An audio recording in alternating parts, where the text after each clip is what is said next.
नमस्कार महाराष्ट्रातील माझ्या सर्व शिक्षण सेवक बंधू आणि भगिनींनो, सर्वांना श्री स्वामी समर्थ.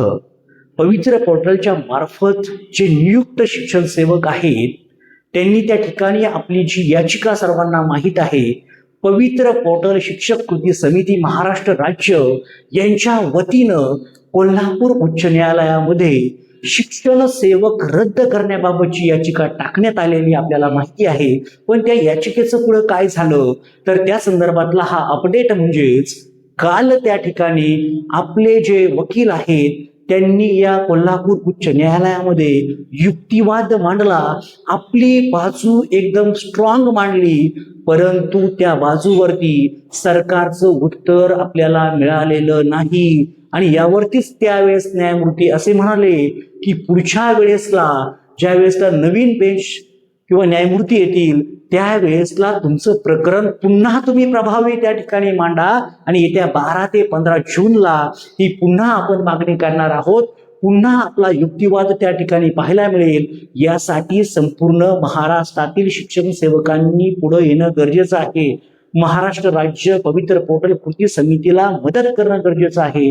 यासाठी सर्वांना विनंती असेल, लवकरात लवकर हे पद रिक्त होणं गरजेचं आहे. खऱ्या अर्थानं फक्त पद रिक्त असून होता कामा नये, तर त्या रिक्त सोबत किंवा हे पद रद्द सोबत आतापर्यंत पहिल्यापासून तुम्ही जो शिक्षण सेवक म्हणून काम केलेलं आहे ते संपूर्ण वेतन त्या शिक्षकाला मिळालं पाहिजे, अशी मागणी ही पवित्र पोर्टल कृती समिती महाराष्ट्र राज्याची आहे.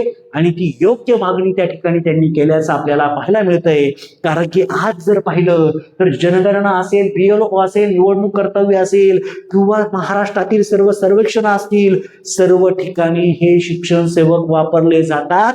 मग त्यांना हे तुटपुंजा पगार का दिला जातो? त्यांचा उदरनिर्वाह त्या पगारावरती अजिबात होत नाही. आणि यासाठीच प्रत्येक शिक्षण सेवकानं आवाज उठवला पाहिजे. यामध्ये फक्त 2022चे शिक्षण सेवक नकोय, येणारे जे 2025चे शिक्षण सेवक आहेत ना त्यांना सुद्धा विनंती असेल, तुमचं काम त्या ठिकाणी या भरतीमधून होत असतानाच तुम्ही सुद्धा पुढे या. कारण की जर हे शिक्षण सेवक आता रद्द झालं तर तुम्हाला डायरेक्ट फुल पगार तुमचा चालू होईल. आणि अशीच अपेक्षा प्रत्येक व्यक्ती करतोय.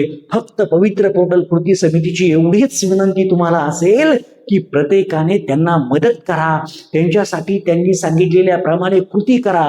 100% तुम्हाला त्याचा निकाल पाहायला मिळेल. सर्वजण आपण आशा ठेवूया की हे शिक्षण सेवक पद कायमचं रद्द व्हावं आणि तुम्हाला तुमची समाधानाची जी नोकरी आहे त्या नोकरीचं पूर्ण मानधन तुम्हाला मिळावं, अशा शुभेच्छा मी नक्कीच देतो.